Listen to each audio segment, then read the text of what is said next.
The Sex Ed with Tim podcast is recorded on the traditional territory of many nations, including the Mississaugas of the Credit, the Anishinaabe, the Chippewa, the Haudenosaunee, and the Wendat peoples, and is now home to many diverse First Nations, Inuit, and Métis people. We acknowledge that Toronto is covered by Treaty 13, signed with the Mississaugas of the Credit, and the Williams Treaty, signed with multiple Mississaugas and Chippewa bands. You're listening to Sex Ed with Tim.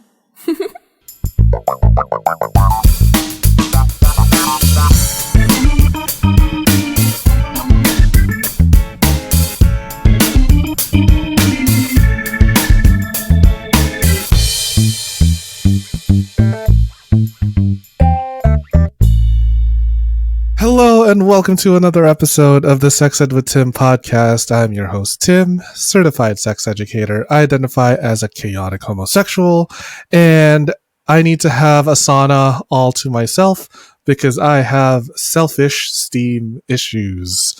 And that's your bad dad joke of the day. You feel... Graeme, don't look at me like that. It's so bad. All right, folks, this episode we will be talking about my favorite place in the entire world, my home away from home, where I love to get my back broke in 1,000 different ways. The bathhouse. Now, what is a bathhouse? I'm going to give y'all the very, very, very quick Netflix summary of bathhouses. Well, we're going to be mainly talking about bathhouses in the context of gay culture. So, first things first, bathhouses date back to at least the 6th century BC, going all the way in Greece. And then bathhouses weren't used for gay sex until like maybe the 5th century is when it was first documented for use of gay sex. Jumping to the West, bathhouses for gay sex, specifically gay sex, didn't appear until the 19th and 20th century, and even at that point, gay sex was still illegal because, yay, Catholicism. Mm-hmm. And then, jumping into the 1950s, exclusively gay bathhouses were opened despite being subjected to all these raids, which we will be talking about in a little bit. 1960s and 70s, bathhouses were now fully licensed establishments in the West, and then other countries such as Australia, New Zealand, and Britain followed suit. Now, get all of that in, rewind a little bit, and come back here, because we're going to be talking strictly about Toronto bathhouses. And who better to talk about Toronto bathhouses than one of my good friends, a colleague of mine. He is my graham cracker, my sweet teddy bear, the man that I have yet to sleep with because of scheduling issues. Graeme from Toronto's Steamworks. Hi, Graeme. Hi, Tim. Thanks for having me. You are, and not to make like a fat joke or anything, but you are my white whale, and I am Captain Ahab. I have yet to score you. I'm kidding. Sorry.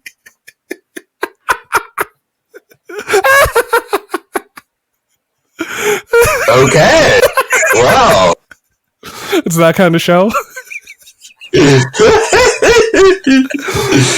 It'll happen one day. Well, Graeme, first of all... I'm going to start stealing myself for getting harpooned. Harpooned? Is that the new word for penetration? Yeah, it is. Well, Graeme, thank you so much for coming on the show, because this is such an important topic, I feel, that it's surprising that in the year or two that I've hosted this show, I haven't talked about my favorite place in the entire world where I like to get my guts rearranged. First of all, Graeme, let's talk about what is it that you do at Steamworks. So I've worked at Steamworks for a bit over 5 years now, I guess. And I've had a bunch of different jobs there. Right now, I'm mostly one of the guys who's like behind the front counter, so doing a lot of like customer service stuff. But I've also done like housekeeping, maintenance. I've seen it from all those sort of perspectives. On top of working there, I'm also one of our union stewards, and I'm on the workplace like health and safety committee. So that's sort of quick close notes of what I do over there. It's so fucking cool. You know that in the Steamworks Wikipedia, it's actually like unionized. Like there's a whole section about y'all being unionized. Yeah. Hey, if we made it on Wikipedia, I guess it's real. You can do anything now. You can take over the world. How about you run for next prime minister, and then we'll see where things can go from here. Way too much incriminating material out there. There's too much incriminating material for you to be a prime minister. Watch the Conservatives just like look into how many men that you've been with. And it's like, look at this faggot and all of his derogatory sins, and I don't know how they talk. Well, no, I mean that sounds good. That sounds like they're going to be pulling together my campaign team. So okay, you're starting to convince me. Yeah, I'll be your PR marketing team. I'll be all of it. And just do the absolute shittiest job. But anyways, so yes, you've been working at Steamworks for the last 5 years. I have been volunteering at Steamworks for the last 4 years. And it's been such you know what? Like so, and Tim, some of the people listening might not, when they hear you volunteer there, like, what's that mean, right? Because bathhouses. You talked a little bit in your intro. Yeah, like there's spaces where, well, it's a bathhouse, you can bathe and like meet other guys for sex, right? Where's the volunteering come in, right? Because that's also like it's a business, it provides and maintains the space, but then what else is going on? I volunteer my butthole so men can see what not to do with it. It is broken beyond repair because of all the things I have shoved inside. No, I'm kidding. So as a volunteer at a bathhouse, I'm mostly providing information on sexual health. I provide safer sex methods like fisting gloves, condoms. For the guys who just want to take a nap, I give them some earplugs. I give them lube. I give them pamphlets on PrEP, U equals U, living with HIV, and basically like anything to make your time there not as shitty as possible.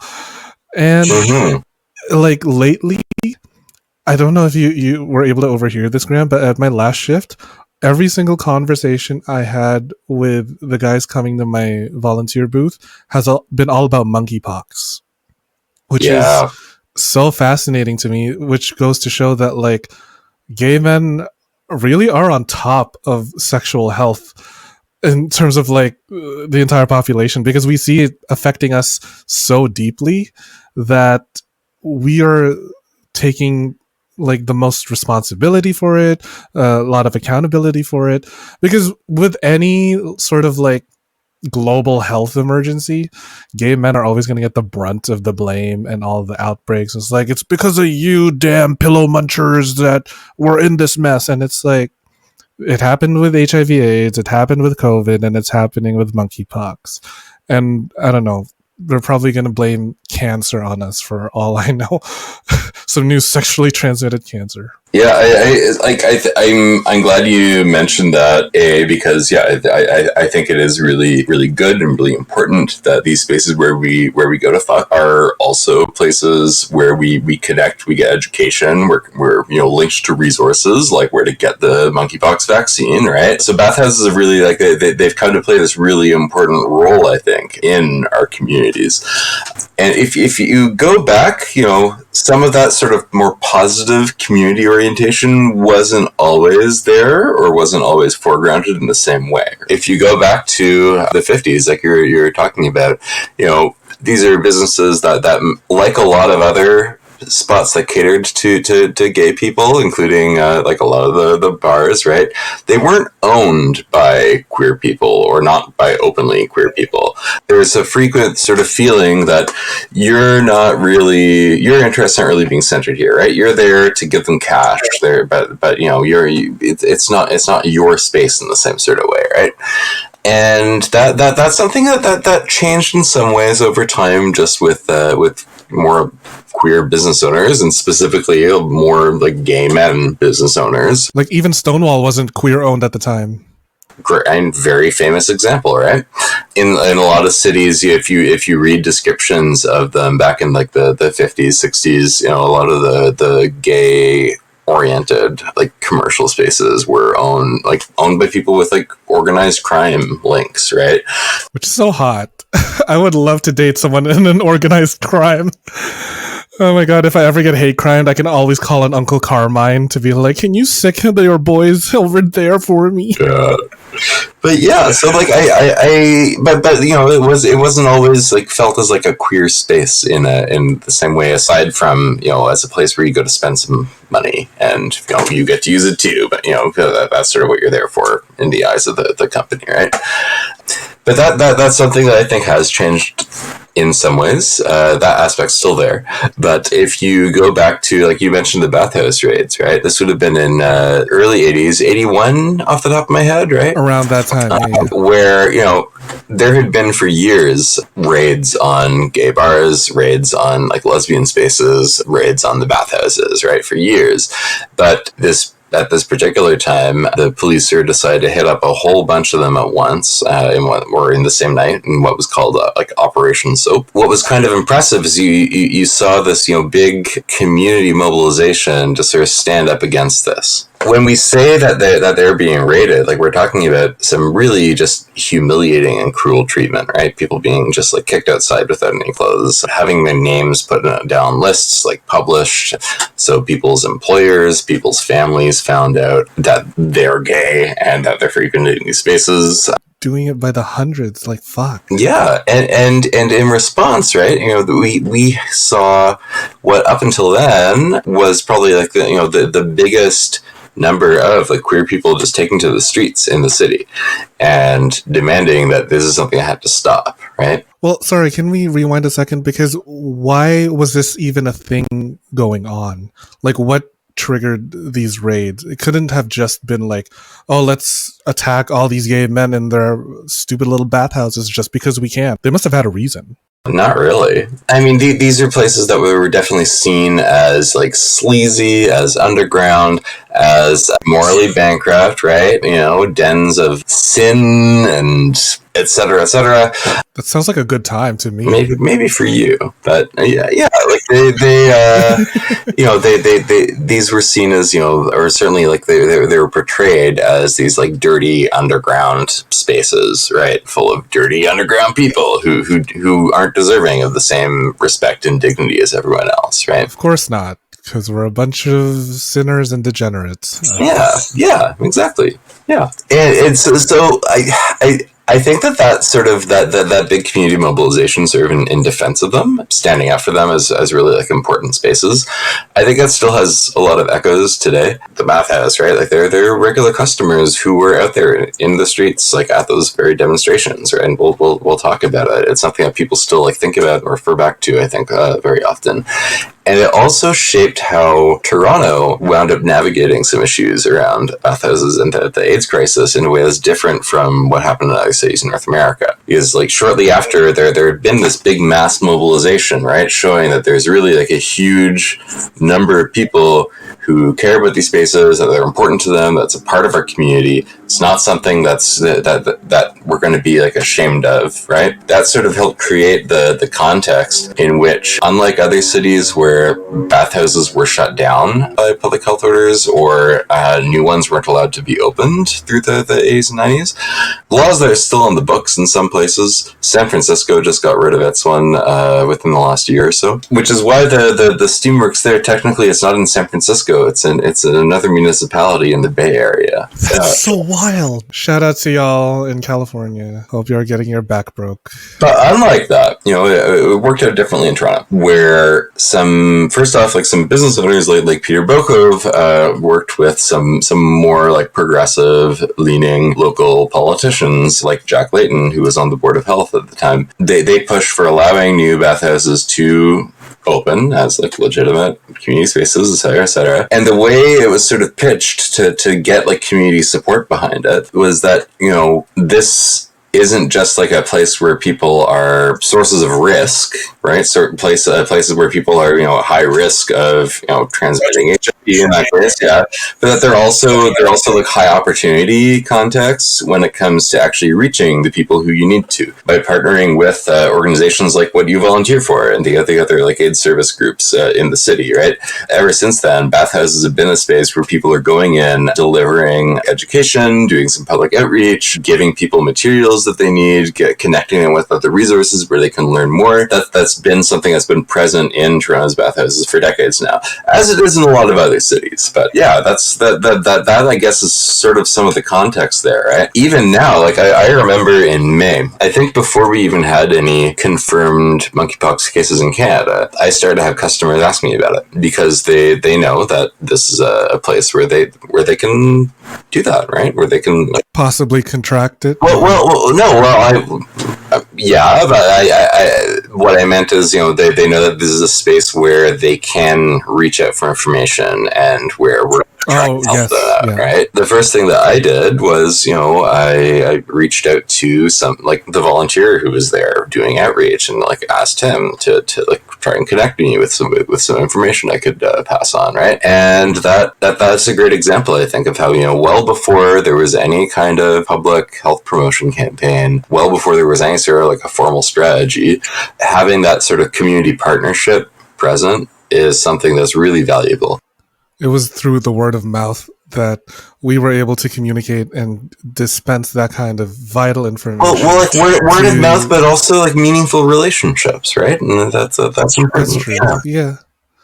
I mean, I don't know if I would call them meaningful. They're full of something, all right. No, that's unethical. I have to wait 24 hours after my shift to I know because for some reason it becomes a whole power dynamic thing, which is why I spend more time as a patron at Spa Access than I do at Steamworks. Mostly because, I just want to go in there already. Yeah, fair. But I can see that or I hope at least the listeners this far can understand why it's so important, because a bathhouse really isn't just for gay men to come in and fuck. It's this very important source of information, this source of connection.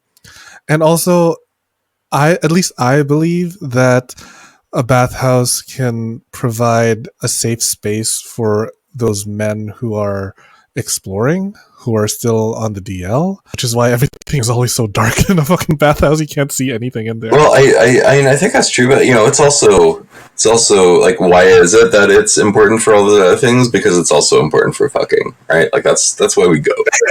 I'm not going to go to a bathhouse to get somebody to make friends, right? That's not the reason I go. This isn't Steamworks best friends race. But anyway, my only point in bringing that up is that's important because sex is a big part of our lives, right? You can't stop gay men from having sex, so might as well give them a safe space for it.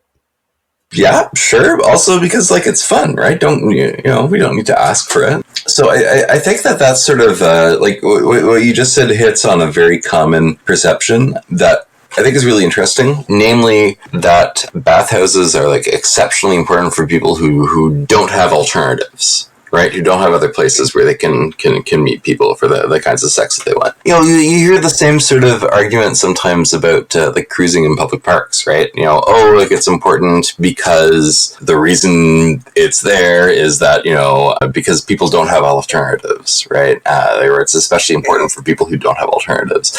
I get why that's sort of a reason that people will put out there, but I think it's also important to say that there's a positive role that these places play, right?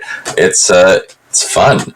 It gives you space to not just if you're exploring in the sense of you're not sure how you feel about having sex with other guys, but it's important I think it's important and really exciting to be able to explore new kinds of sex, right? New kinds of people, right? Possibilities. Yeah, and that's a whole new world. Yeah, and that's I think that's what a lot of people will go to bathhouses and in different ways, outdoor public cruising spots for. It's sort of the more like open-endedness of it, if that makes sense, right? Open-endedness, like there's no... Well, as in, like, I guess so. Okay, maybe I'm projecting a little here. But, like, for me, when I was first having sex with other men, a lot of it was in sort of like public outdoor settings, right? Mostly in parks. And I think that something that I really appreciate about that, and I like to think is I've sort of like take with me, is, you know, you sort of go and, or at least I shouldn't be, you know, making this a generalized statement,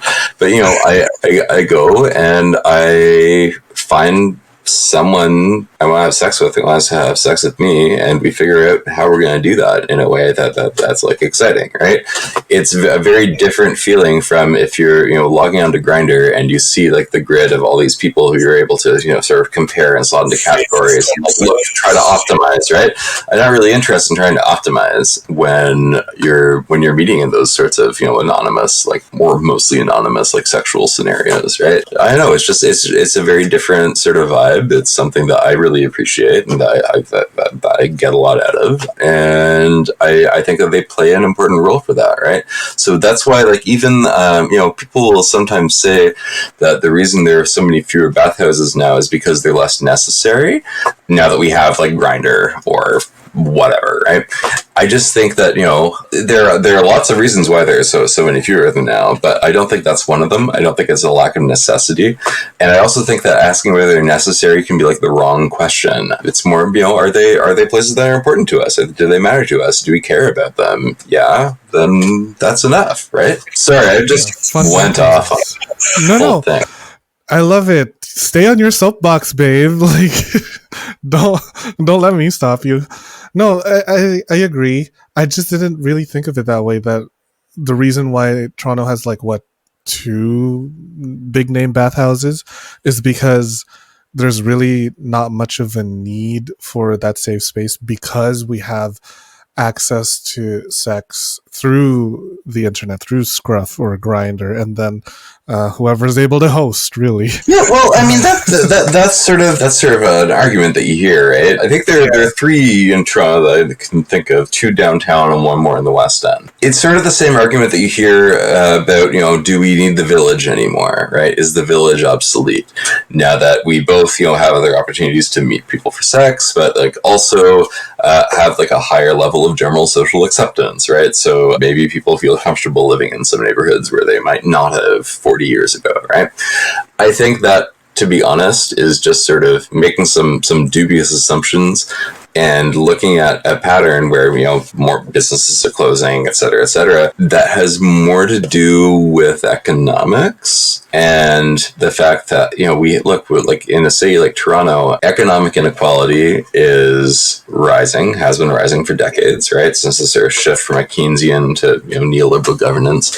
That economic inequality has a very like geographical element. You just tend to have like more and more people who can't afford to live in certain parts of the city, like downtown, because housing is so fucking arbitrary. Exactly. And so like, you know, when people talk about how, well, it's because Grindr's made things obsolete or like whatever, I don't think that's the case so much as, you know, the kinds of social factors and economic factors that sort of, you know, allowed some of these businesses to be, you know, sustaining over long periods of time and pay their rent and pay their utility bills. That's changed pretty drastically. We'll be right back after this commercial break. Yes! Hey, you sick motherfuckers! I've got a special treat for you. Need a new toy to spice up your sex life? Head over to loveshop.ca/sexedwithtim and get yourself a cock ring, a dildo, a vibrator, or even a life-sized sex doll. Damn, I guess love really does come in all shapes and sizes. Get 15% off your entire order when you use code SEXEDWITHTIM at checkout. They're shipping to all of Canada and the United States because North America is horny. That's loveshop.ca/sexedwithtim and use code SEXEDWITHTIM for 15% off your entire purchase. Happy orgasm! Do you like feeling sexy and looking sexy? Of course you do. Only my listeners are sexy as fuck. I have partnered with fetishwear designer Dale Kuda to bring you the hottest deals on custom jockstraps, harnesses, hats, and more.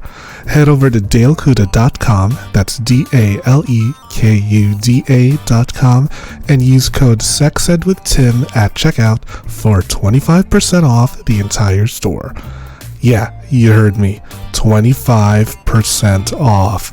And cherry on top, free shipping. Oh my god.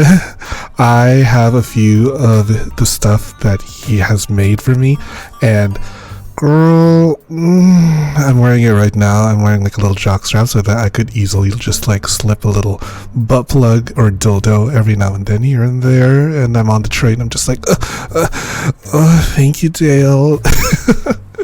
That's dalekuda.com with the code SEXEDWITHTIM for 25% off your entire purchase with free shipping. With a deal like that, I swear I could come buckets, honey. The show is about to begin. Yes.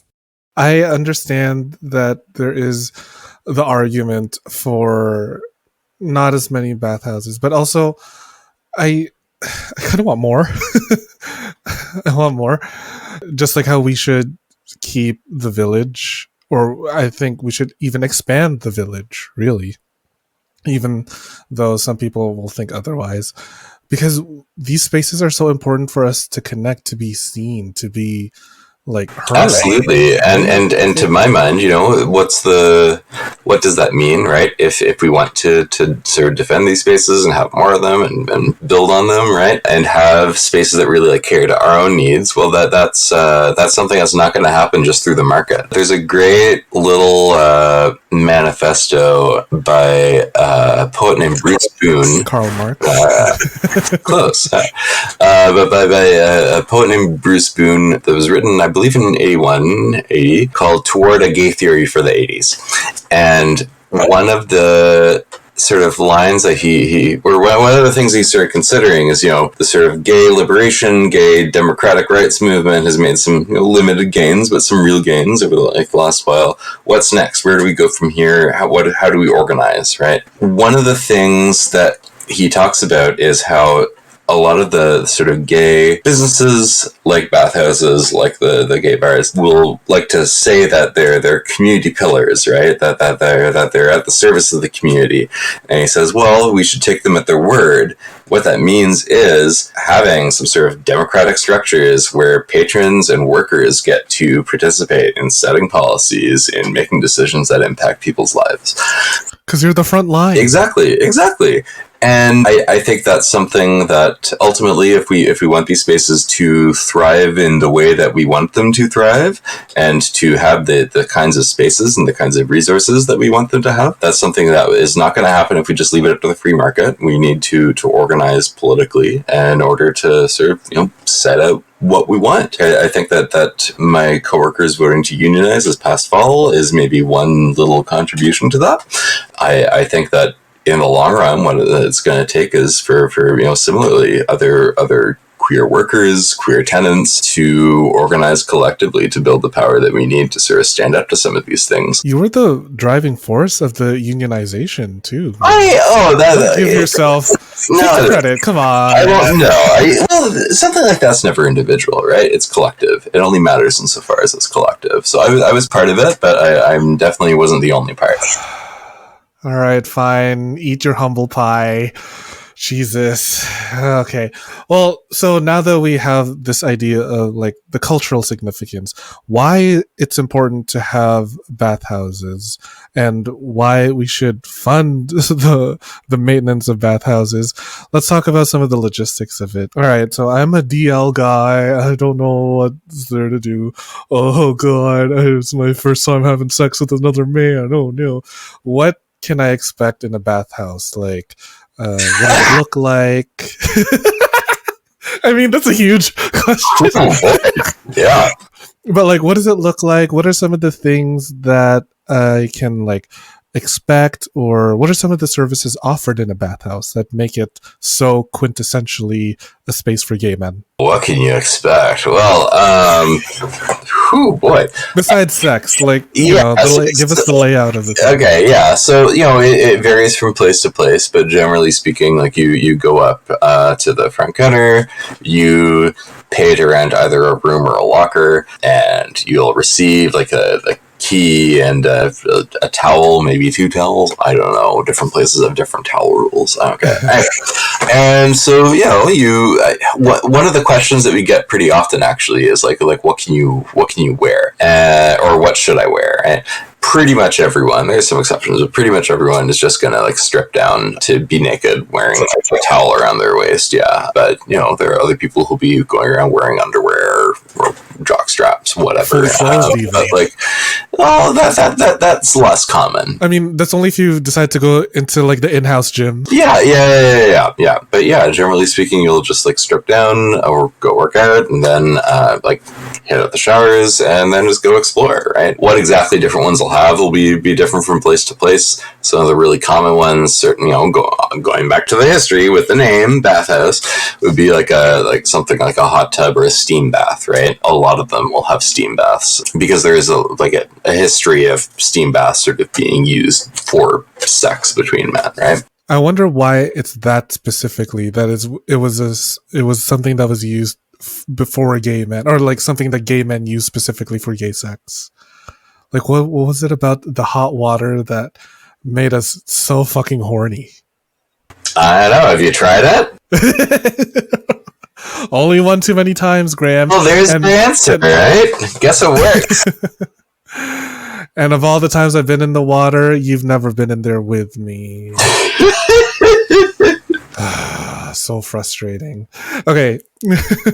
I'll try to explain this as much as I can. It does look a little bit like your high school locker room. Like, you got your metal benches. It is very like, it's kind of like a throwback to that very quintessential gay experience of being in gendered washrooms, and then all the boys are changing, and then you kind of like sneak a peek and see. It totally, and a lot of them totally play that up, right? Like, they really lean into that. Yeah, absolutely, 100%. Yeah, right. And it's dim. It's giving that club feel. That very, like, you got that faint kind of music bumping. Not always that faint. Not all. Yeah, no. Sometimes it's like fucking loud. I can't even hear myself think. And then go a little bit deeper into the bathhouse.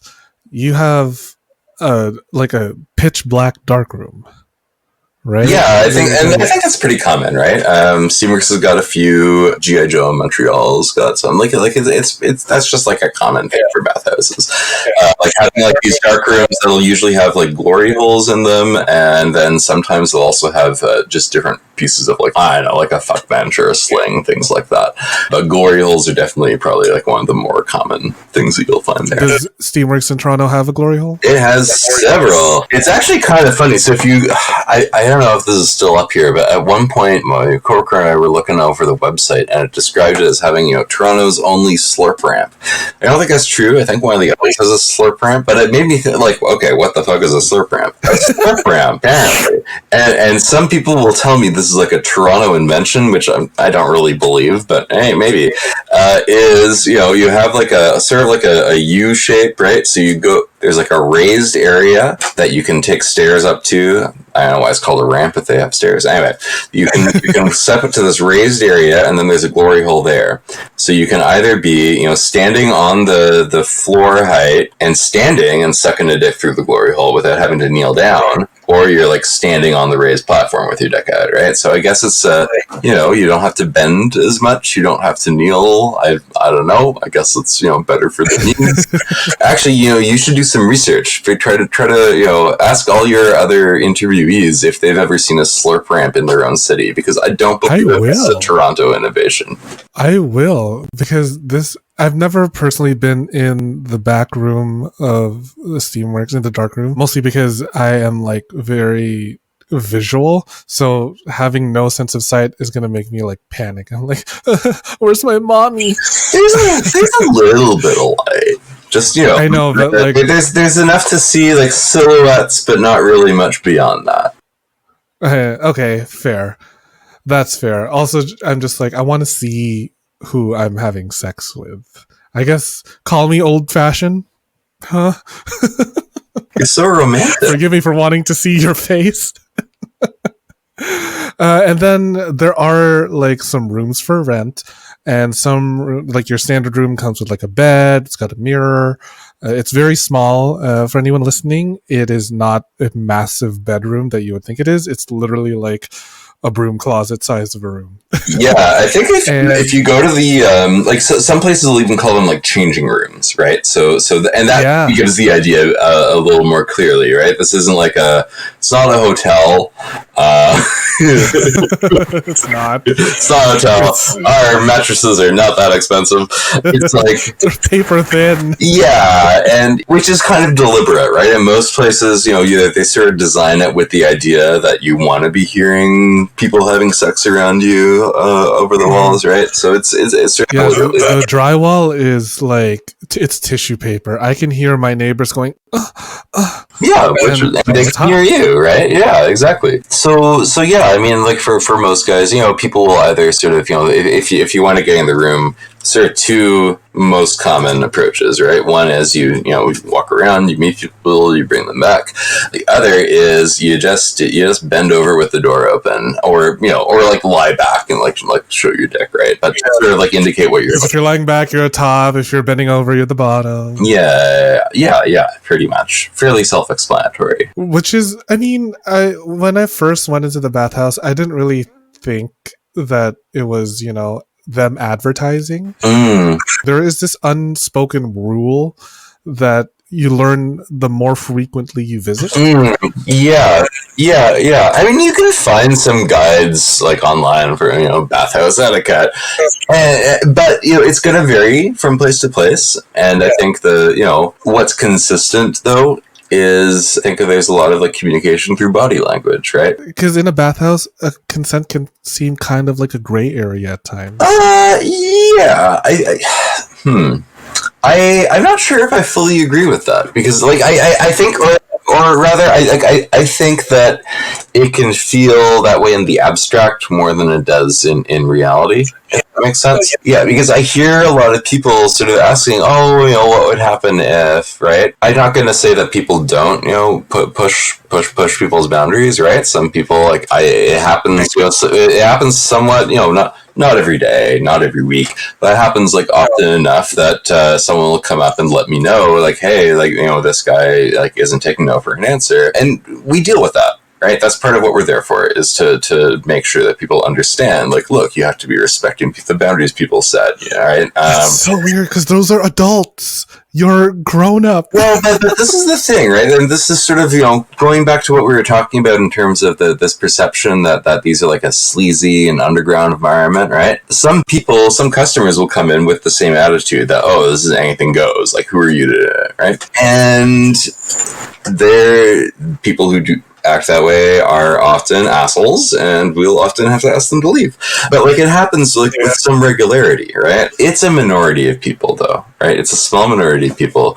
I can understand people feeling a little like anxious about consent in a like sexual environment and whatnot before they actually go. But I suspect that for most people who I've spoken to who sort of felt that anxiety going in, they found that actually you learn you can always just say what you want out loud, or find other ways to convey it, and it's not something that I hear people. I don't know. Like I think it's something that's more like an anxiety that people have. That's very reasonable. It's less common that I sort of see it in action. Right. Just remember, you have bodily autonomy. Don't let anyone take control of that. It's your body. You have the power to say no. You have the power to kick them in the balls. At least that's what I do if they get a little too handsy. Yes, and like never feel like, just because you stepped into a sexual space doesn't mean you're consenting to sex. Yeah, there's also like no obligation to have sex. The number of times I've been to the bathhouse, to just take a nap because I was like a little bit hungover or like drunk from the night, and then the subway was already out of service. I'm like, all right, I'm just gonna have to crash over at Steamworks, wait until 8 a.m. when the trains are running again, and then Like a lot of people will just come in because they love the steam bath, right? Or they love the hot tub, and maybe you like going to a hot tub around a bunch of naked guys. But but it's not like everyone who walks in the door is there for sex, right? Most of us are, but like not everyone. oh, speaking of walking through the door, there is something that I did notice when it comes to all the bathhouses that I have been to, and that's accessibility. That just seems to be like, I don't know, there seems to be a lack of ramps or elevators, escalators. Why is that? Why is it? I would say it's because a couple things. First off, the owners and managers often seem like they're making decisions on the assumption that all of their customer base are cis, muscular, or twinkie or whatever, but like conventionally attractive and able-bodied people, right? That's who they have in mind as the customers that they're catering to. They're not going to look at the floor plan of like New Club and even consider physical accessibility as something that they should be, working on. And until they have to, whether that's by regulation or whether that's by like customers or like workers organized through unions making explicit demands that you need to start improving on this stuff, I don't think they're going to. So they're really just capitalizing on a specific demographic, which is those able-bodied, hot, quote-unquote hot men who are coming in there for sex because they've got all the disposable income, and we might as well take their money for all they're worth. Yeah, and I don't think that any of the bathhouse owners or managers I've met sincerely think that's their whole customer base. That's who they're thinking of, right? So until very recently, on a lot of bathhouse like advertisements, even if you go through like old like newspapers and whatnot, you'll see like it's overwhelmingly like fit, muscular white guys, right? And start to see more variety in terms of the like ethnicities that get represented in like bathhouses websites and their advertising, stuff like that. So it shows that okay, like they're expanding a little bit. I've never seen like an advertisement for a trans night. Yeah, totally. I've never seen a bathhouse advertisement featuring someone with a mobility device or wheelchair. I've never seen that. So I just don't think that physical accessibility is particularly on their radar. That's something that over time is going to have to change. Which is such bullshit because disabled people are hot. Yeah, and disabled people, like there are disabled guys who'll come into the bathhouse, right? And if they need help getting around, they'll let us know. We'll do what we can, and I hope that they still are able to like have a good time overall. But it's almost embarrassing how little we're able to do when they when they're having trouble like navigating the space, right? It's embarrassing. Because like the entrance to Toronto Steamworks is like 3 flights of stairs. Yeah, there's also an elevator, but you have to know where to look for it. Yeah.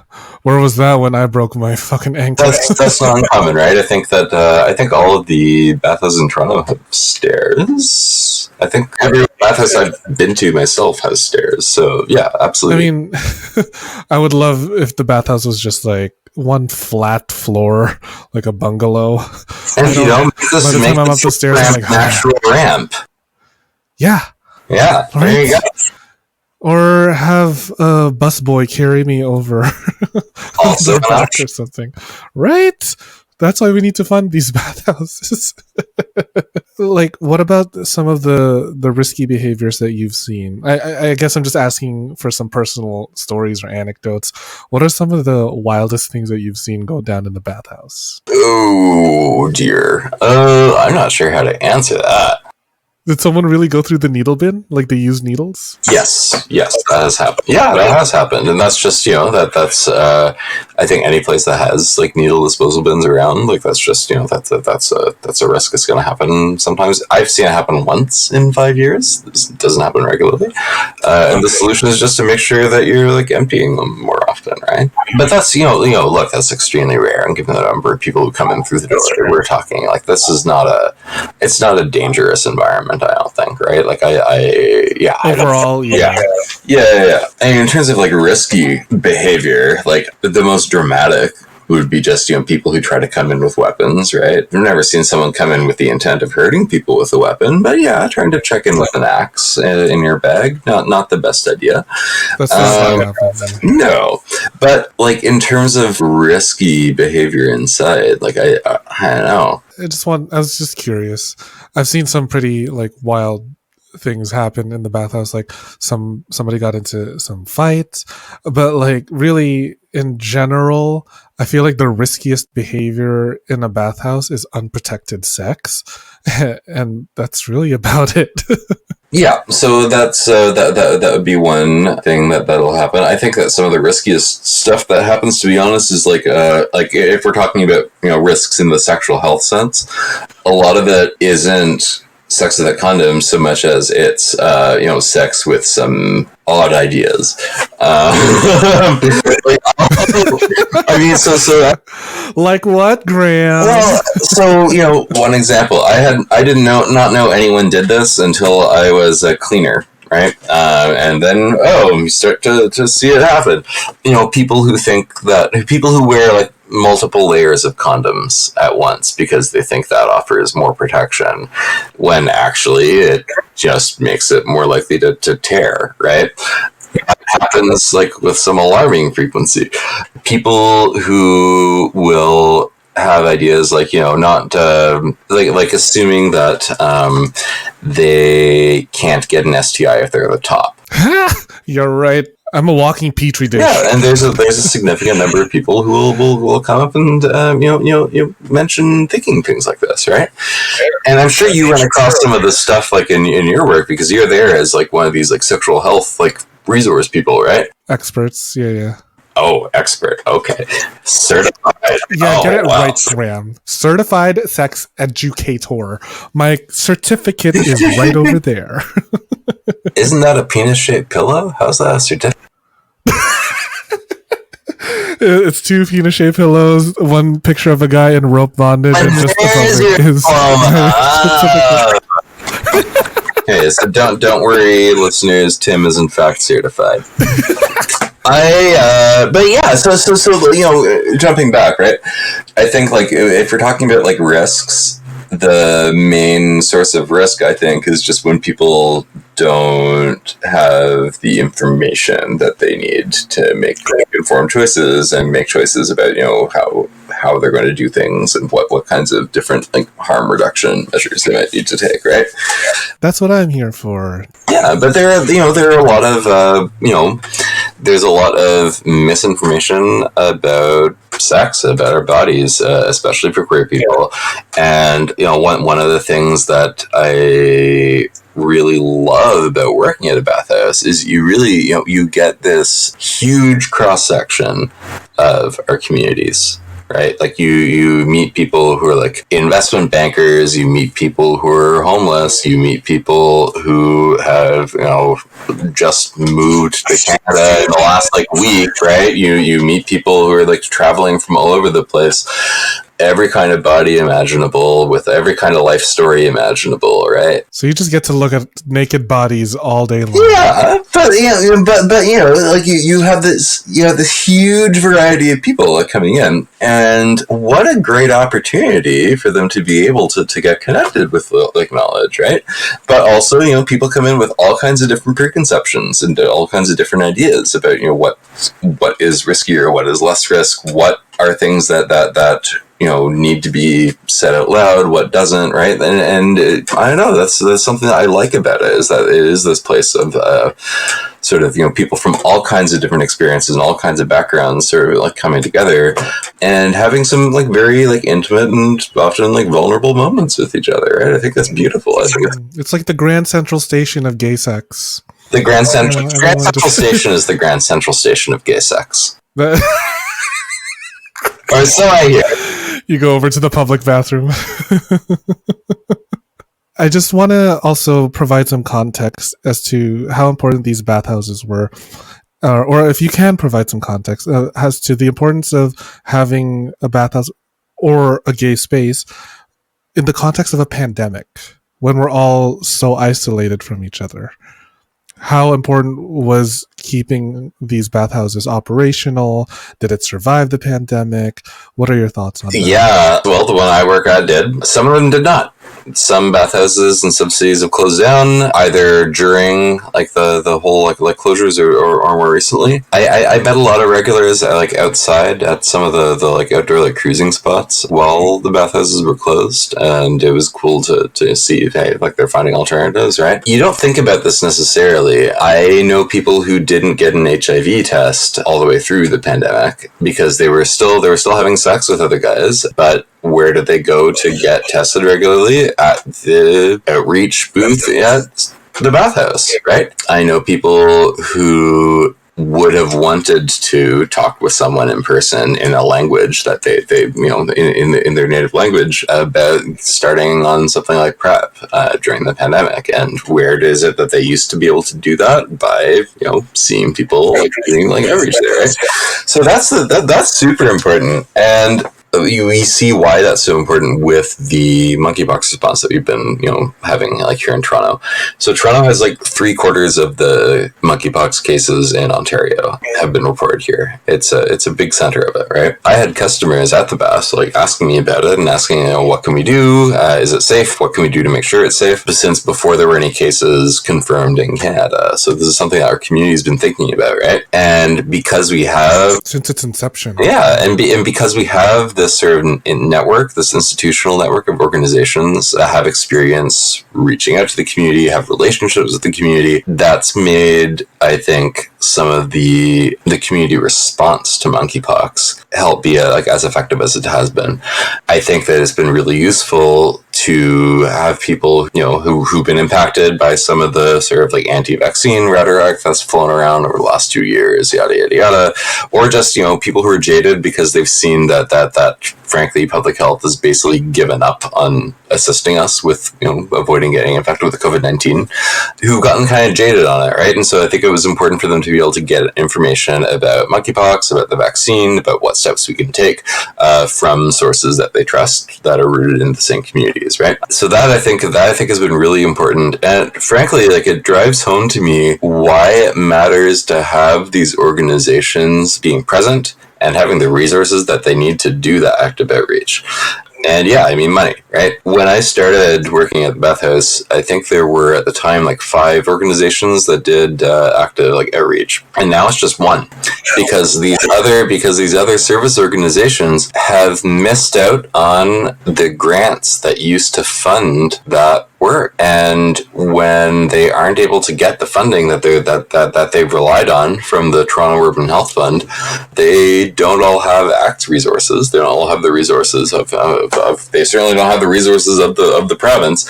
They have to scale back those programs or shutter them entirely. And I keep thinking, how I think that our local promotion of the vaccine has been really effective, but I keep thinking like how much more effective could it be if we had not been impacted by, HIV/AIDS and sexual health funding not keeping pace with our community's needs for so long, leading to a situation where these organizations have less of a footprint, have less of a direct presence in environments like bathhouses because they have not received the funding that they need to do this work that I think is really like vital and important. Call your MPP, ask them what they're doing to make sure that sexual health organizations in Ontario are receiving the funding they need to actually meet what the community needs from them. Correct. Because these spaces are so fucking important. Like, to bring it around again to our initial point. Yeah, okay, fine. You think a bathhouse is all debauchery and sex or whatever. Fine. But which which it is. But one thing stands is that the need for a gay space is so important. Regardless of whatever you think it is that we do in these gay spaces, it doesn't matter what you think we do. It's the fact that there is a need for it. This marginalized community, which is gay, bi, trans, queer, and men who have sex with men, that need a space like this to stay healthy, to explore their own sexuality in a healthy way in a society that is constantly telling us that we're not quote unquote good or whatever. And it's like, this is a necessity. And if you're not a patron, you might not look at it, but it is. Yeah, no, I agree with a lot of that. I also I just add that, you know, even if it's not needed, who cares, right? We have a right to pleasure, right? We have a right to pleasure. We have a right to like a fulfilling, exciting life that includes our sex lives, and I just I agree with everything he's just said, but I also think that, you know, even in an ideal alternative reality where queer people aren't discriminated against, I think we're still going to have bathhouses, right? Hopefully we'll have more. That's true. There'll be one gay bathhouse per Tim Hortons. There's one, oh my god, just go with like a drill in the washroom. Anyway. There's this line from Samuel Delaney that I'm gonna butcher it. He says, amongst other things, one marker of, you know, women having achieved substantive equality with men would be if they have similarly like robust culture of public sex, right? You know, a bit of a provocative thought, but I think there's something to that, right? When we look at how, you know, there are so few bathhouses, there's even fewer like sexual spaces that are focused on like women, right? Often none of the sort of sex venues that we have are as welcoming of trans people of any stripe as they should be. These are places that are important, not just because they're necessary, but because they're you know, they're exciting, they're fun. We care about them, we get a lot out of it in a positive way, right? And that's something that everyone should be able to have, I think. Like Disneyland. There you go, yeah. It's Disneyland for adults. Well, Graeme, you're just so full of intelligence and so full of knowledge. Can you please make like a butt and plug away any sort of resources that you want our listeners to click through or whatever? If monkeypox is still in the news, please, I desperately hope it isn't, but please, please, please, for the love of God, visit gmsh.ca/monkeypox, where you can get all the info you need about it, and where to get vaccinated. I sincerely hope you do not need to follow that advice by 2023. And you can find me on Twitter at _GMLAMB. That's GM Lamb like the sheep, where I make bad Star Trek jokes and rant about unions. Which is the sexiest thing about you, Graeme. Your brain is just so beautiful. And tell to the listeners that are hearing this episode, please slide in Graeme's DMs to tell him to have sex with Tim already. This is needs to happen soon. And just for my own little plug, if you guys want to see the organization that I volunteer for, it's actoronto.org, and go volunteer. Find a cause that you're passionate about, and, you know, give a little bit of your time. I give like 3 hours of my time, 3 hours a month. And that's like literally nothing. And I do that every month to help out with the bathhouse, and I can really see the change those 3 hours does to a person. It is just so fulfilling. And also, world's on fire. You might as well, right? So once again, Graeme, thank you so much for coming on the show. Hopefully you'll come on other places besides the show. And do you have this written down, or is this just off the top? No, it was literally all at the top of my head. Where's my Emmy? Well, thank you so much for being a guest.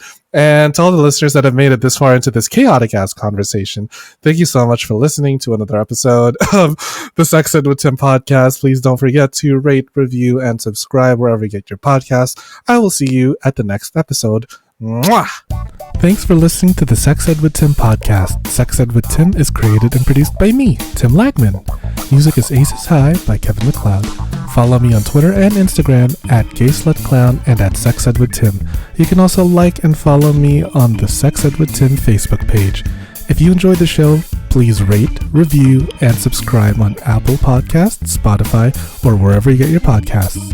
Thanks for all your support, you dirty little slut. Mwah.